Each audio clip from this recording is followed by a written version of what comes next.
तो अब स्पीड और वेलोसिटी का कॉन्सेप्ट देखते हैं। जो पिछले वीडियो में अपन ने डिस्टेंस और डिस्प्लेसमेंट का कॉन्सेप्ट देखा था, उससे काफ़ी क्लोजली रिलेटेड है ना। ये डिस्टिंक्शन जो है काफ़ी सिमिलर भी है, आपको सिमिलर लगेगा बिल्कुल। तो सबसे पहले अपन देखते हैं एवरेज स्पीड और एवरेज वेलोसिटी किस तरह से डिफाइंड है। तो एवरेज स्पीड और एवरेज वेलोसिटी देखते हैं। एवरेज स्पीड किस तरह से डिफाइंड है? टोटल डिस्टेंस ट्रैवल्ड, किसी भी पार्टिकल के द्वारा टोटल डिस्टेंस ट्रैवल्ड। अच्छा, जब भी एक्चुअली जो वर्ड डिस्टेंस अपन यूज करते हैं ना, वो टोटल ही होता है, ठीक है। ये तो अपन पिछले वीडियो में भी देख चुके हैं, बट स्टिल है ना, टोटल डिस्टेंस ट्रैवल्ड अपन फ्रेज यूज कर रहे हैं बिल्कुल उसको एम्पली क्लियर करने के लिए। अपॉन टोटल टाइम, ठीक है। कोई भी पार्टिकल ने कोई एक डिस्टेंस ट्रैवल किया, उसको जितना टाइम लगा उससे हमने डिवाइड कर दिया, तो ये एवरेज स्पीड आ गई उस पूरी जर्नी के लिए, ठीक है। और एवरेज वेलोसिटी ये क्या हो जाएगी? इसमें ये है actually displacement upon time. Displacement upon time, और डिस्प्लेसमेंट हर टाइम नेट होता है, ठीक है। तो नेट डिस्प्लेसमेंट है ना, पिछली बार भी अपन ने देखा था। तो नेट डिस्प्लेसमेंट अपॉन टाइम। तो पिछले वीडियो में अपन ने डिस्टेंस और डिस्प्लेसमेंट को अलग अलग जो केसेस देखे थे, उन सभी केसेस में स्पीड और वेलोसिटी किस तरह से वेरी कर रही है ना, वो निकाल लेते हैं, उससे आपको क्लियर हो जाएगा, है ना। एक्चुअल एग्जांपल से ज़्यादा बेटर रहेगा। पहला केस अपन ने क्या देखा था, कोई पार्टिकल जो है इस पॉइंट ए से पॉइंट बी तक जाता है, ए से लेकर बी तक, और ये डिस्टेंस जो है वो कितना था? 50 मीटर, ठीक है। अच्छा, सपोज ये जर्नी जो है वो पार्टिकल पूरा करता है 5 सेकंड में, पूरी करता है, ठीक है। तो इस वाले केस में जो अभी अपन ने डिस्क्राइब किया, उसमें स्पीड एवरेज है ना, स्पीड के लिए भी वी वर्ड यूज कर रहा हूं मैं, ठीक है, पर उसमें वेक्टर नहीं यूज कर रहे हैं, है ना। आप देख सकते हैं यहाँ पे एवरेज स्पीड जो है, चूंकि डिस्टेंस स्केलर है, तो स्पीड जो है वो स्केलर है, और वेलोसिटी जो है वो वेक्टर है, ठीक है। और इनमें डिफरेंशिएशन अभी क्लियर हो जाएगा, इसका इम्प्लीकेशन क्या होता है, ठीक है। तो स्पीड क्या होगी? डिस्टेंस कितना ट्रैवल किया इसने? 50, और कितने टाइम में? 5 में। तो स्पीड क्या हो गई? एवरेज स्पीड इस पूरी जर्नी की 10 मीटर पर सेकंड। इसी जर्नी के लिए यदि हम वेलोसिटी एवरेज निकालेंगे, मैंने वेक्टर फॉर्म में अब यूज कर रहा हूँ इसको, ठीक है। तो ये क्या हो जाएगा? 50, ये कितना था? ये जो डिस्प्लेसमेंट जो था वो क्या था? 50i था, याद? 50i, और 5 सेकंड में पूरा किया, तो वेलोसिटी क्या आ गई? 10i मीटर पर सेकंड। मतलब इससे, ये इस एक्सप्रेशन को पढ़ने से अपने को दो इंफॉर्मेशन मिल गई, है ना। स्पीड से हमको ये नहीं मालूम चलता है कि वेलोसिटी, ये पार्टिकल जो है किस डायरेक्शन में गया, हमको केवल ये मालूम चला कि उसने कितना डिस्टेंस कितने टाइम में कंप्लीट किया, बस इतना ही मालूम चला। इससे हमको ये भी मालूम चल गया कि पार्टिकल जो है वो पॉजिटिव एक्स डायरेक्शन में गया। यदि सपोज -10i होता, तो हम कह सकते थे भाई पार्टिकल जो है वो राइट से लेफ्ट गया इस तरफ, ठीक है। ये i की जगह j होता तो हम ये बोल सकते थे कि पार्टिकल पॉजिटिव y एक्सिस की डायरेक्शन में गया है। अच्छा, अब दूसरा केस देखते हैं। दूसरा केस अपन ने क्या देखा था? पार्टिकल यहाँ से वापस आ गया, है ना, तो उसको बनाते हैं जरा। फिर हमने क्या देखा? पार्टिकल B से वापस C पॉइंट पे आ गया, और BC का डिस्टेंस जो है वो कितना था? 40 मीटर, ठीक है। अब इस वाले पूरी जर्नी, मतलब A से C तक की जर्नी के लिए यदि हम एवरेज स्पीड निकालेंगे, तो एवरेज स्पीड क्या हो जाएगी? टोटल डिस्टेंस ट्रैवल्ड, है ना। तो डिस्टेंस तो हर बार टोटल ही रहता है ना। तो A से B तक का डिस्टेंस और B से C का, तो 50 + 40, और सपोज ये इसने डिस्टेंस जो है वो ट्रैवल किया एडिशनल, और 5 सेकंड और लगे इसको, ठीक है। तो टोटल टाइम जो है वो कितना हो गया? 5 + 5। जाने में 5 सेकंड लगा और वापस आने में 5 सेकंड लगा, तो एवरेज कितना हो गया? तो ये हो गया आपका 9 मीटर पर सेकंड, ठीक है। अगेन इसका कोई डायरेक्शन नहीं है, और वेलोसिटी एवरेज यदि हम निकालेंगे तो ये क्या हो जाएगा, हमारे पास में दो वेक्टर्स हैं इसके डिस्प्लेसमेंट के, 50i माइनस 40i, ठीक है, 50i ए से बी और 40i जो है माइनस 40i बी से सी अपॉन 5 प्लस 5, ठीक है। तो ये कितना हो गया, 1 मीटर पर सेकेंड 1i। आप देख रहे हैं इसमें न्यूमरेटर जो है वो 10i है, ठीक है, तो 1i मीटर पर सेकेंड, ये वेलोसिटी एवरेज हो गई। आप देख रहे हैं कितना डिफरेंस आ रहा है। अच्छा अब एक चीज और देखते हैं, है ना, change in speed and change in velocity, है ना, ये एक इंटरेस्टिंग कॉन्सेप्ट है, उसको देखते हैं जरा। अच्छा तो अब change in speed and change in velocity देखते हैं, ठीक है। तो ये वाला एग्जांपल जो अपन ने देखा था, तो अपन ने क्या निकाला था, जैसे एवरेज स्पीड निकाली थी, है ना, एवरेज स्पीड वी एवरेज, और अपन ने कहा था कि पूरी जर्नी जो है इस पार्टिकल ने 5 सेकंड में खत्म की। तो अपने पास में एवरेज स्पीड जो है वो कितनी आई थी, 10 मीटर पर सेकेंड। अच्छा अब 10 मीटर पर सेकेंड कोई जरूरी तो है नहीं कि पार्टिकल जो है पूरी जर्नी जो है वो 10 मीटर पर सेकेंड पे ही करे, ठीक है। तो जो सपोज इस वाली पोजीशन पे जब पार्टिकल था तो हो सकता है इसकी वेलोसिटी जो है वो 2 मीटर पर सेकेंड हो, ठीक है, और जब इस पोजीशन में जब पार्टिकल हो तो हो सकता है उसकी स्पीड जो है उस टाइम पे हो सपोज 10 मीटर पर सेकेंड हो, ठीक है। तो ये जो पोजीशन 1 से पोजीशन 2 के बीच में यदि चेंज इन स्पीड यदि हमको निकालनी है, ठीक है, तो चेंज इन स्पीड क्या हो जाएगी, सपोज इस वाली स्पीड को मैं v2 बोल देता हूं और इस वाली स्पीड को मैं v1 बोल देता हूं, तो change in speed delta v, change in speed ये क्या हो जाएगी, v2 माइनस v1, है ना, ये तो स्ट्रेट फॉरवर्ड ही है। तो ये कितना हो जाएगा, 10 माइनस 2, इसका मतलब 8 मीटर पर सेकेंड, ठीक है।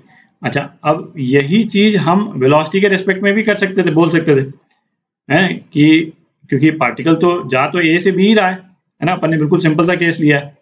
इस केस में v2 जो है यदि हम वेलोसिटी के रेस्पेक्ट में यदि बोलेंगे तो v2 क्या है, वेक्टर फॉर्म में हो जाएगा और ये 10 की जगह 10i हो जाएगा बस केवल, और v1 जो है वो 2i हो जाएगा और इसके वेक्टर फॉर्म में हो जाएगा, ठीक है। तो change in velocity obviously vector है, ठीक है। ये क्या हो जाएगा, v2 माइनस v1 और ये हो गया 10i minus 2i is equal to 8i metre per second, ठीक है। तो वेलोसिटी चेंज हुई तो डेल्टा वी से अपने को क्या मालूम चला, वेलोसिटी चेंज में जो 8i जो आया है कि 8 यूनिट से चेंज हुई और किस डायरेक्शन में चेंज हुई, पॉजिटिव एक्स एक्सिस के डायरेक्शन में, ठीक है। तो ये तो सिंपल सा केस था। अच्छा अब एक और केस देखते हैं, तो सपोज ये केस 2 हो गया, है ना, इसको केस 1 बोल देते हैं। केस 2 देख रहे हैं अपन कि पार्टिकल जो है वो यहां से यहां गया और ये गया आपका 10 मीटर पर सेकेंड की स्पीड से, ठीक है, और यहां से यहां गया 10 मीटर पर सेकेंड की स्पीड से। तो इस वाले रूट को, पहले रूट को बोलते थे रूट 1 और ये रूट 2, ठीक है। इस स्पीड को अपन बोल देते हैं v1 और इस स्पीड को बोल देते हैं v2। केस में यदि अपन चेंज इन स्पीड निकालेंगे तो इस वाले केस में चेंज इन स्पीड जो है वो क्या हो जाएगा, change in speed v2 minus v1। अच्छा अब क्या इस वाले स्पीड में हम बॉडी के मोशन का डायरेक्शन तो देखते नहीं, ठीक है, हम तो केवल मैग्नीट्यूड देख रहे हैं, मैग्नीट्यूड में तो कोई डिफरेंस आया नहीं स्पीड में। तो ये क्या हो गया, चेंज इन स्पीड जो है 0 मीटर पर सेकेंड हो गई, ठीक है। अब स्पीड की जगह यदि हम चेंज इन वेलोसिटी निकालना चाहें, ठीक, तो v1 जो है जब पार्टिकल इस डायरेक्शन में जर्नी कर रहा था तो v1 जो है वो 10 मीटर पर सेकेंड की जगह क्या हो जाएगा, 10j मीटर पर सेकेंड, ठीक है। और v2 क्या हो जाएगा, v2 हो जाएगा 10i मीटर पर सेकेंड। आप देख रहे हैं दोनों सेम नहीं है, ये स्पीड दोनों सेम है पर वेलोसिटीज दोनों सेम नहीं है। तो चेंज इन वेलोसिटी जो है वो क्या हो गया, v2 माइनस v1 और इसका मतलब 10i माइनस 10j।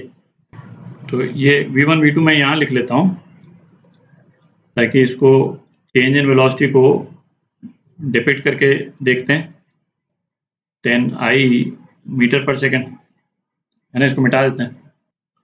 तो देखें v2 माइनस v1 क्या हुआ, अपन वेक्टर्स में देख चुके हैं, दो वेक्टर्स को यदि हम सब्ट्रैक्ट करते हैं तो v2 माइनस v1 का मतलब हो गया v2 plus minus v1, v2 minus v1 का यही मतलब हुआ। अच्छा, माइनस v1 क्या हुआ, v1 का डायरेक्शन हम उल्टा कर दें तो माइनस v1 हो जाएगा, ठीक है। तो माइनस v1 बनाते हैं जरा, तो ये आप देखें v1 को हमने रिवर्स कर दिया v1 का डायरेक्शन, तो ये वाला जो वेक्टर है ये क्या हो गया, माइनस v1 हो गया, ठीक है। और अब इसको हम v2 के साथ में ऐड कर देते हैं, ठीक है। तो इसका जो टेल है वो v2 के आगे जो है वो यदि हम ऐड कर दें तो क्या हो जाएगा, ये हो जाएगा, ठीक है।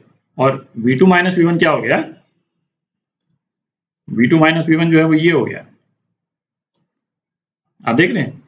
तो ये जो वेक्टर है ये वेक्टर आपका ये डेल्टा v है, ठीक है, 10i माइनस 10j, आप देख रहे हैं ये 10i और ये 10j और ये डेल्टा v। अच्छा, यहाँ पे हमने क्या अभी तक कॉन्सेप्ट देखा, ये एवरेज वर्ड लगा हुआ है, ठीक है, एवरेज स्पीड एवरेज वेलोसिटी। तो ये जो जैसे change in speed change in velocity निकाल रहे थे तो अपन ने देखा कि भाई पार्टिकल की वेलोसिटी जो है यूनिफॉर्म रहे थ्रू आउट जर्नी, कोई जरूरी तो है नहीं, ठीक है। तो इस एवरेज में हम ये पता नहीं लगा पाते हैं कि भाई किस पर्टिकुलर पॉइंट पे पार्टिकल की वेलोसिटी क्या थी, है ना। उसके लिए हम यूज करते हैं इंस्टेंटेनियस स्पीड और इंस्टेंटेनियस वेलोसिटी, ठीक है। तो उसको देखते हैं। अच्छा, तो इंस्टेंटेनियस स्पीड और इंस्टेंटेनियस वेलोसिटी देखते हैं। एवरेज स्पीड जो है वो अपन ने क्या देखा था, टोटल डिस्टेंस अपॉन टाइम, है ना, मतलब टोटल टाइम। और एवरेज वेलोसिटी क्या देखा था, नेट डिस्प्लेसमेंट अपॉन टाइम, ठीक है, ये अपन ने देखा था। तो इंस्टेंटेनियस स्पीड देखते हैं पहले। तो एवरेज स्पीड में क्या था, हम पार्टिकल सपोज इस पॉइंट से इस पॉइंट तक चला गया, तो हमने तो पूरे डिस्टेंस को डिवाइड कर दिया पूरे टाइम से और हमारे पास में एक वैल्यू आ गई। सपोज ये वैल्यू आती है किसी जर्नी के लिए 10 मीटर पर सेकेंड। तो जैसा अपन ने डिस्कस किया कोई जरूरी तो है नहीं, है ना, सपोज ये कार ही हो, है ना, सपोज ये लाल वाला बॉक्स जो बनाया है सपोज ये कार है ना। अब कार की वेलोसिटी जो है वो यूनिफॉर्म रहेगी, कोई जरूरी तो है नहीं भाई, यहाँ से रेस्ट से स्टार्ट करेगी, है ना, धीरे धीरे उसकी स्पीड जो है बढ़ेगी और फिर उसके बाद में कहीं पे एक पीक स्पीड आएगी और फिर कभी ज़्यादा होगी कभी कम होगी और फिर जा करके धीरे होकर के और फिर रुक जाएगी, ठीक है। तो यदि हमारे को किसी भी एक स्पेसिफिक पॉइंट पे यदि निकालनी हो उस पार्टिकल की स्पीड, तो हम क्या करते हैं, एक बिल्कुल छोटा सा पोर्शन लेते हैं, ये छोटा सा पोर्शन लिया। एवरेज स्पीड में क्या कर रहे हैं, हम पूरा डिस्टेंस ले लिया, है ना, वो चाहे 50 मीटर हो या 50 किलोमीटर हो, ठीक है। इस वाले केस में क्या किया हमने, बिल्कुल ही छोटा सा पोर्शन लिया, छोटा सा पोर्शन मतलब है ना 1 मिलीमीटर, मतलब उतना कम, ठीक है, मतलब कंसेप्चुअली उतना कम है, ठीक है। तो इंस्टेंटेनियस मतलब उस पर्टिकुलर इंस्टेंट पे, ठीक है। तो जैसे इंस्टेंट स्पीड का जैसे ये क्या होगा कि आप बताएं कि जब पार्टिकल ने यहाँ से 10 मीटर डिस्टेंस ट्रैवल कर लिया है, ठीक है, तो उस टाइम पे उसकी स्पीड क्या है।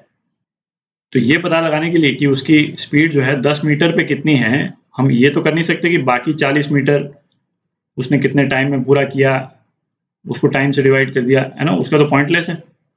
तो हम क्या करेंगे, ये 10 मीटर लिया और फिर उसके बाद में एक 10.0001 कि कंसेप्चुअली बहुत ही एक छोटा सा डिस्टेंस लिया हमने, ठीक है, और उसको कवर करने में उसको जितना टाइम लगा, ठीक है, उससे हमने डिवाइड कर दिया। तो ये जो डिस्टेंस है सपोज इसको मैं डेल्टा एक्स बोल देता हूँ और है ना ये डिस्टेंस ये छोटा सा जो डिस्टेंस है इसको डेल्टा एक्स बोल देते हैं और टाइम जो लगा डेल्टा टी, है ना, ये दोनों बहुत छोटे टाइम है, तभी हमारे को इस पर्टिकुलर इंस्टेंट पे स्पीड पता चलेगी। ये हो गया आपकी इंस्टेंटेनियस स्पीड, ठीक है। और इसको डिफरेंशियल फॉर्म में कैसे लिखते हैं, dx बाय dt, ठीक है। इनफैक्ट जो ये वाला फॉर्म है इसमें हम क्या बोलते हैं कि जो ये डेल्टा टी है limit delta T tends to 0, है ना। इतना छोटा सा ये पीरियड है कि ये डेल्टा टी जो है ऑलमोस्ट 0 के बराबर है, ठीक है। तो ये इंस्टेंटेनियस स्पीड हो गई। और इसी तरह से इंस्टेंटेनियस वेलोसिटी, है ना, सेम कॉन्सेप्ट है, सेम एवरीथिंग, एक्सेप्ट कि हम उसको वेक्टर फॉर्म में एक्सप्रेस कर रहे हैं।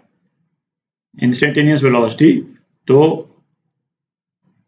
Delta x upon delta T, तो इस वाले केस में डेल्टा एक्स क्या हो जाएगा, x2 minus x1 upon delta T. आप देख रहे हैं, अब ये x2 जो है वो हो सकता है एक पर्टिकुलर डायरेक्शन में हो, ये x1 हो सकता है दूसरे डायरेक्शन में हो, है ना। इस तरह से अपन डिस्प्लेसमेंट निकाल चुके हैं पोजीशन वेक्टर देख करके, ठीक है। डिस्प्लेसमेंट वेक्टर एक अपने निकाला था, और इसको भी हम dx बाय dt इस तरह से हम एक्सप्रेस कर सकते हैं। एक सिंपल सा केस लेते हैं, उससे क्लियर हो जाएगा। तो सपोज कोई बॉडी है, एक ही डायरेक्शन में ट्रैवल कर रही है ना। सिंपल अपन अभी केस ले जाएं, और उसका जो, इसको मैं ओरिजिन बोल देता हूँ, पॉइंट O, ठीक है। पॉइंट O पे x जो है वो 0 है, ठीक है। तो पॉइंट O से इसका जो डिस्टेंस है किसी भी पर्टिकुलर टाइम पे, वो इस तरह से वेरी कर रहा है, s is equal to T square, ठीक है। तो ये तो आप देख ही सकते हैं कि हर जो सेकंड होगा उसके बाद में पार्टिकल की स्पीड जो है वो बदलती जा रही, चेंज होती जा रही, ठीक है। अभी अपन इंस्टेंटेनियस स्पीड निकालेंगे पहले। तो जैसे t इज इक्वल टू 0 पे पार्टिकल तो ओरिजिन पे ही है, दिख रहा है। t इज इक्वल टू 1 पे पार्टिकल कितना, 1 मीटर पे पहुंच गया। t इज इक्वल टू 2 पे पार्टिकल 4 मीटर पे पहुंच गया। t इज इक्वल टू 3 पे पार्टिकल 9 मीटर पे पहुंच गया, ठीक है। तो अब आप यदि एवरेज स्पीड निकालेंगे तो आप देखें फर्स्ट सेकंड में एवरेज स्पीड कितनी थी, 1 मीटर पर सेकंड। इस वाले पोर्शन में एवरेज स्पीड कितनी थी, 3 मीटर पर सेकंड, दिख रहा है। एक एक सेकंड में कंप्लीट कर रहा है ना ये। तो दूसरे सेकंड में उसने 3 मीटर कंप्लीट किया, और तीसरे सेकंड में इसने 5 मीटर कंप्लीट किया, 5 मीटर पर सेकंड। तो अब यदि हमको यदि हम बोलें कि at t is equal to 2 seconds पे पार्टिकल की स्पीड क्या है, ठीक है। तो हम क्या करेंगे, ds बाई dt, ये कितना आया, 2t, है ना। इसको डिफरेंशिएट कर दिया 2t, और t is equal to 2 second, मतलब 4 मीटर पर सेकेंड। हमने कोई एवरेज वगैरह नहीं निकाला, क्योंकि वो तो इनएक्यूरेट हो जाता ना, है ना। t is equal to 2 second पे एग्जैक्ट पार्टिकल की जो स्पीड है वो हमको पता करनी है। तो हमने पता कर लिया 4 मीटर पर सेकेंड,